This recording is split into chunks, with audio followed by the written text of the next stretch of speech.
Welcome to Velukuchi Prasad blogs. ఈరోజు మనము honour ల్యాప్టాప్ని అన్బాక్సింగ్ చేద్దాం. ఇది నేను అమెజాన్ ప్రైమ్ సేల్లో తీసుకున్న. దీని ధర 49,990 రూపాయలు పడింది. ఇక ఆలస్యం చేయకుండా అన్బాక్సింగ్ చేద్దాం.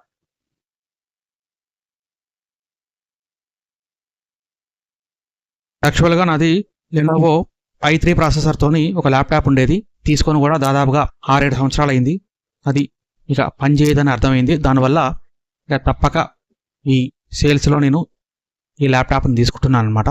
కొరియర్లో దెబ్బతినకుండా దీన్ని కాటన్ బాక్స్లో ప్యాక్ చేశారు. ఇక దీని స్పెసిఫికేషన్స్ కనుక మనం చూస్తే ఇది ఇంటెల్ కోర్ i5 జనరేషన్, అంటే 12th జనరేషన్ అనమాట. అలాగే 12450H ప్రాసెసర్ ఇది. అలాగే 2.0 బేస్ స్పీడ్, అలాగే 4.4 GHz మ్యాక్సిమం స్పీడ్ అనమాట. 8 కోర్స్, అలాగే 12 థ్రెడ్స్. మామూలుగా దీని యొక్క స్పెసిఫికేషన్స్. దీని గురించి పూర్తిగా నాకు ఐడియా లేదు. నేను కొంతమంది చెప్పిన దాన్ని బట్టి దీన్ని తీసుకున్నా. దాంతోపాటుగా ఇది 16 GB మామూలుగా ఎల్పి DDR 4x ర్యామ్, అలాగే 512 GB మామూలుగా SSD మెమరీ అనమాట. ఇది దీని యొక్క బేసిక్ స్పెసిఫికేషన్స్. దీని బ్రాండ్ పేరు honour magic book X14 2023 model అనమాట. అది టోటల్గా ఇది అల్యూమినియం బాడీతో వస్తుంది. 16.5 mm థిక్నెస్ ఉంటుంది. అలాగే 4 mm left right narrow bezels ఉంటాయన్నమాట. ఇక దీని యొక్క charging 65 watts fast charging, 12 hours battery ఉంటుందని మామూలుగా మెన్షన్ చేశారు. దాంతోపాటుగా 2-in-1 finger print power button అని చెప్పారు. అంటే ఇది పవర్ బటన్గా ఉపయోగపడుతుంది, అలాగే ఫింగర్ ప్రింట్ స్కానర్గా కూడా ఉపయోగపడుతుంది ఈ బటన్. దాంతోపాటు దీంట్లో 2 USB పోర్ట్స్, అలాగే ఒక HDMI పోర్టు, దాంతోపాటుగా ఛార్జింగ్కి అలాగే డేటా ట్రాన్స్ఫర్కి కూడా, దాంతోపాటు రివర్స్ ఛార్జింగ్ కూడా Type-C పోర్టుని ఇచ్చారనమాట. ఇది దీంట్లో నాకు తెలిసినటువంటి స్పెసిఫికేషన్స్ అనమాట.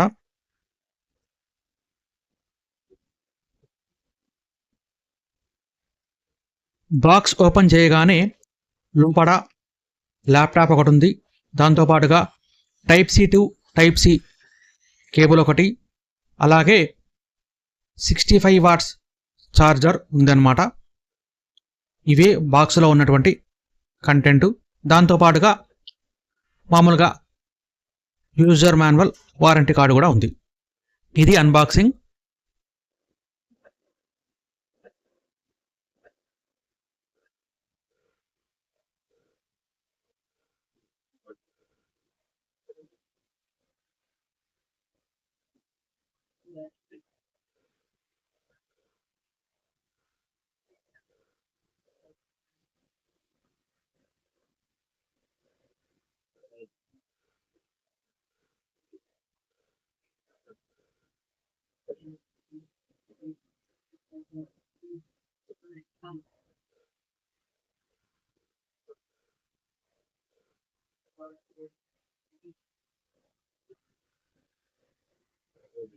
అలాగే ఇప్పుడు మనము సెటప్ చేసి ఎలా ఉందో చూద్దాం.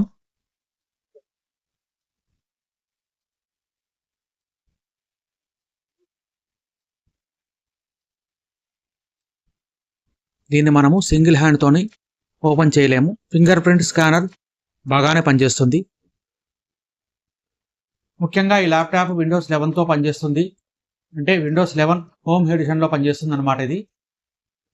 దాంతోపాటుగా ఇంతకుముందు చెప్పినట్టుగా దీనికి ఇక్కడ ఒక USB పోర్ట్ ఇచ్చారు ఒకటి, తర్వాత ఇటు కూడా ఒకటి ఇచ్చారు. దాంతోపాటుగా ఇక్కడ మనకు 3.5 mm ఆడియో జాక్ కూడా ఒకటి ఉంది. అలాగే ఇక్కడ HDMI పోర్ట్ ఒకటి ఉంది. ఇది మామూలుగా Type-C పోర్ట్ అనమాట. అంటే ఇదే మనకు ఛార్జింగ్గా, దాంతోపాటుగా ఇదే మనకు వైర్ ట్రాన్స్ఫర్ చేసుకోవడానికి కానీ మనం ఛార్జ్ చేసుకోవడానికి కూడా ఉపయోగపడుతుంది. అంటే ఏదైనా ఫోన్ కానీ లేకపోతే ఏదైనా చార్జ్ చేసుకోవడానికి కూడా మనకు ఉపయోగపడుతుంది. దాంతోపాటుగా ఫోన్లో ఉన్నటువంటి డేటాను కూడా మనం ట్రాన్స్ఫర్ చేసుకోవడానికి ఉపయోగపడుతుంది అన్నమాట. ఇక ఈ ల్యాప్టాప్ అనేది నా యూజ్కి అయితే మాత్రం బాగానే ఉంది. మామూలుగా నేను ఎక్కువగా ఆస్ట్రాలజర్ అనమాట. కాబట్టి జాతకాలకు కానీ అలాగే ఏదైనా టైప్ చేసుకోవడానికి అంటే మామూలుగా ఎంఎస్ ఆఫీస్లో టైప్ చేసుకోవడానికి కానీ లేకపోతే పీడిఎఫ్ ఫైల్స్ కానీ ఇది నాకు బాగానే ఉంది. థంబ్నెయిల్స్ కోసమని ఫోటోషాప్ వర్క్ కూడా చేసుకుంటా కాబట్టి ఇది నాకు బాగానే సరిపోతుంది. ముఖ్యంగా దీంట్లోనే మెన్షన్ చేశారు ఇది స్టూడెంట్స్కి చాలా బాగా ఉపయోగపడుతుందని. ఇది నాకు బాగానే ఉపయోగపడుతుంది కాబట్టి దీన్ని తీసుకోవాలా లేదా అనేది మీ ఇష్టం, మీ యొక్క ఆలోచన బట్టి మీరు తీసుకోవచ్చు. ఎందుకంటే మీరు కనుక ఎక్కువగా గేమ్స్ కోసం వాడే వాళ్ళైతే మాత్రం ఇది పెద్దగా ఉపయోగపడదు.